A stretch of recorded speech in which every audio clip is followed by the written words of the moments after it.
লাইলাতুল কদর তালাশ করা। নবী করিম সাল্লাল্লাহু আলাইহি ওয়াসাল্লাম বলেছেন, তাহাররু লাইলাতুল কদর ফিল বিত্রি মিনাল আশরিল আওয়াখির মিন রমাদান। তোমরা রমজানের শেষ দশকের বেজোড় রাতগুলোতে লাইলাতুল কদর বেশি বেশি করে তালাশ করো। বেজোড় রাতগুলোতে বেশি বেশি, শেষ দশকের প্রত্যেক রাতেই জেগে জেগে ইবাদত করা কদর হতে পারে সে আশায়। কদরের একটা রাত যদি ইবাদত করতে পারেন আপনি, তাহলে 1000 মাস ইবাদতের চাইতে বেশি উত্তম হবে, আপনার আমলনামাতে সওয়াব বেশি জমা হবে। এই জন্য কদরের রাতে ইবাদতের চেষ্টা করা। সারা বছরের শ্রেষ্ঠ রাত হলো কদরের রাত। কোরআন নাজিল হয়েছে এই কদরের রাতে।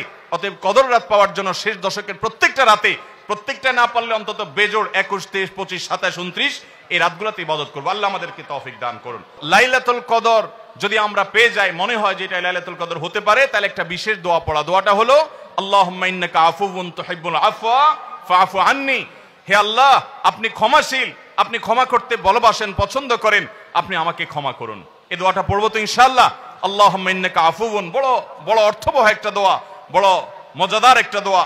আল্লাহুম্মা ইন্নাকা আফুউন, আল্লাহ আপনি তো ক্ষমাশীল, তুহিব্বুল আফওয়া করেন, ক্ষমা করতে পছন্দ করেন, ফাআফু আন্নি, অতএব আমাকে ক্ষমা করেন। রমজানের শেষ দশকে বেশি বেশি ইবাদত করার চেষ্টা করা। বুখারী শরীফে আসছে নবী করিম সাল্লাল্লাহু আলাইহি সাল্লাম সম্পর্কে আম্মা জান আয়েশা বলেছেন, ইযা দাখালাল আশর, রমজানের শেষ 10 দিন যখন শুরু হতো, তখন নবী সাল্লাল্লাহু আলাইহি সাল্লাম কি করতেন? আইকাজ আহিয়া লাইলা, সারা রাত আর ঘুমাতেন না। শেষ 10 দিন সারা রাত ঘুমাতেন না। ওয়াশাদ্দা মিযজারা, কোমর বেঁধে নিতেন। ওয়াইকাদ আহলা, এবং তার পরিবারকে তিনি জাগিয়ে তুলতেন। আরেক হাদিসে আসছে নবী সাল্লাল্লাহু আলাইহি সাল্লাম বলেছেন, কারণ নবী সাল্লাল্লাহু আলাইহি ওয়াসাল্লাম ইযা দাখালাল আশর ইয়াজতাহিদু ফীহি মা লা ইয়াজতাহিদু ফী গায়রি। নবীজির জীবনে কখনো ইবাদতের জন্য এত চেষ্টা করতেন না যত চেষ্টা করতেন রমজানের শেষ দশকে ইবাদতের জন্য। আমাদের দেশে দেখবেন রমজানের প্রথম 10 দিন মসজিদ পূরণ হয়ে, মসজিদের বারান্দা ফিল আপ হয়ে, বাহিরেও মুসল্লি হয়, সেখানে চাটাই এবং কার্পেট বিছানো লাগে। কিন্তু দ্বিতীয় দশক আসলে আস্তে আস্তে বাহিরে মুসল্লি হাওয়া হয়ে যায়, আস্তে আস্তে চাটাই উঠে যায়, মসজিদের ভিতরে মুসল্লি চলে আসে। শেষের 10 দিন হলে একেবারে মূল মুসল্লি যেগুলো ওয়াক্তিয়া নামাজের, এর বাইরে অতিরিক্ত মুসল্লি সব ঝরে পড়ে যায়, সব ঈদের মার্কেটে চলে যায়। ভাইরা আমার, নবী করিম সাল্লাল্লাহু আলাইহি সাল্লাম শেষ দশককে সবচেয়ে গুরুত্ব দিতেন, আর আমরা সবচেয়ে অবহেলা করি সেই সময়টাকে। আল্লাহ আমাদেরকে শেষ দশককে ইবাদতের জন্য বিশেষ গুরুত্ব দেওয়ার তৌফিক দান করুন। রমজানের শেষ 10টা দিন ইতিকাফে বসে যাওয়া, যাদের তৌফিক আছে মসজিদে ইতিকাফে বসে যাবেন। ভাইরা আমার, তৃতীয় হিজরিতে রোজা ফরজ হওয়ার পর নবী করিম সাল্লাল্লাহু আলাইহি সাল্লাম জীবনে কখনো রমজানের শেষ 10 দিন মসজিদে ইতিকাফে বসা ছাড়া সময় কাটান নাই। আমরা বেশিরভাগ মানুষ জীবনে একবারও ইতিকাফের তৌফিক আমাদের হয় নাই। যে আমল নবী করিম সাল্লাল্লাহু আলাইহি সাল্লাম কখনো ছাড়েন নাই, আমরা বেশিরভাগ কপাল পোড়া সে আমলটা জীবনে একবারও করি নাই। ইতিকাফের মানে হলো আপনি গাট্টি বোসকা নিয়ে, আপনার কাঁথা বালিশ নিয়ে, আপনার সব কাপড় চোপড় নিয়ে আপনি আল্লাহর চৌকাঠে এসে পড়ে যাওয়া। এটা অত্যন্ত অত্যন্ত তৃপ্তিদায়ক একটা ইবাদত, অত্যন্ত এই একটা মজাদার একটা ইবাদত, যেটার স্বাদ আপনি আস্বাদন একবার করলে আপনাকে আর কেউ ঠেকাতে পারবে না। আমরা মনে করি ইতিকাফ মানে মসজিদে বন্দী হয়ে যাওয়া, কথা বলা যাবে না, বোবার মতো থাকতে হবে। এটা ভুল ধারণা। মসজিদে থাকলে প্রয়োজনে কথা বলতে পারবেন, আপনি ঘুমাতে পারবেন, আপনি অন্যান্য প্রয়োজনীয় কাজ, একান্ত প্রয়োজনীয় কাজও করতে পারবেন। তবে মসজিদের মধ্যে নিজেকে বন্দী করে রেখে আপনি যখন ইবাদত করবেন, আপনার ফিলিংস হবে যে আমি আল্লাহর কাছে এসে নিজেকে বন্দী করে ফেলেছি। অসম্ভব ভালো লাগা কাজ করবে।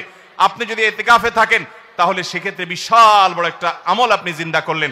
আমাদের দেশে অনেক মসজিদে ইতিকাফের জন্য লোক ভাড়া করা হয়। লোক ভাড়া করে ইতিকাফে বসাইলে সেটা গুনাহ হবে। যে ভাড়া করে রাখবে সেও গুনাহগার, যে ভাড়ার বিনিময়ে বসবে সেও গুনাহগার হবে। ইবাদতে কোনো টাকা পয়সা দেওয়া চলে না। অতএব ভাইরা আমার, ইতিকাফ আমরা করব তো ইনশাআল্লাহ। শবে কদরের কোনো আমল আছে কিনা?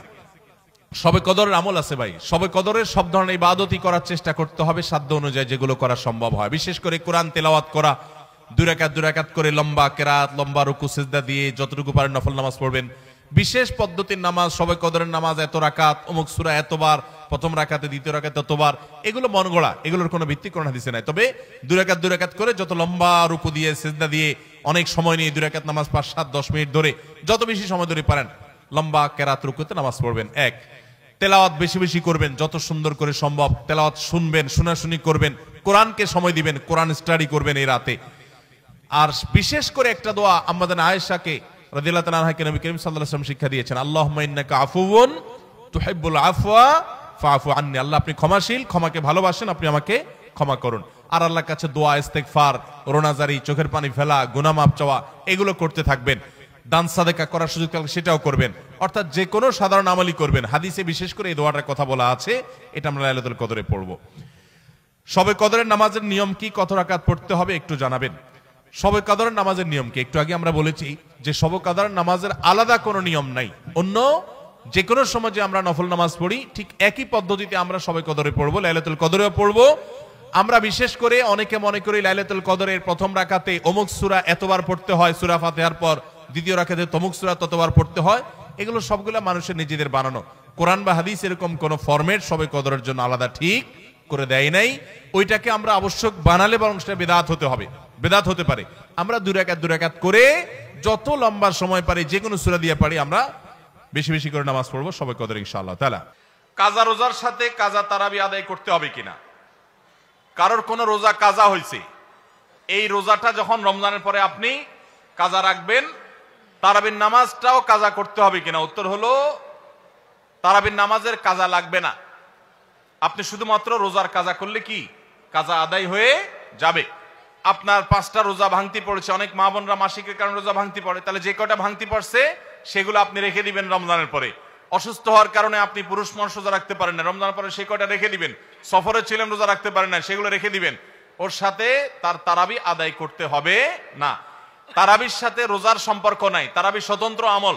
আমরা অনেকে ভুল জানি, মনে করি যে যদি কোনোদিন তারাবি পড়তে না পারি তাহলে বোধহয় রোজা রাখা যাবে না, এরকম ভুল ধারণা অনেকের আছে। রোজার সাথে তারাবির কোনো সম্পর্ক নাই। এমনকি একজন মানুষ রোজা রাখতে পারছে না কিন্তু তারাবি পড়ার সুযোগ আছে, তিনি অবশ্যই তারাবি পড়ার চেষ্টা করবেন, কারণ দুইটাই স্বতন্ত্র ইবাদত।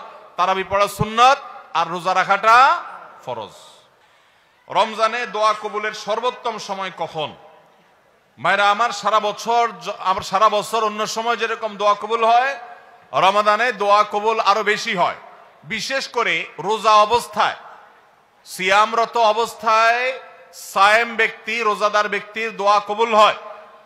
কারণ নবী করিম সাল্লাল্লাহু আলাইহি সাল্লাম বলেছেন যে কয়েক ব্যক্তির দোয়া ফেরত দেওয়া হয় না। এর ভিতরে একজন হল আস-সায়েম হাত্তা ইফতির, কোন কোন বর্ণনা আছে হিনা ইফতির।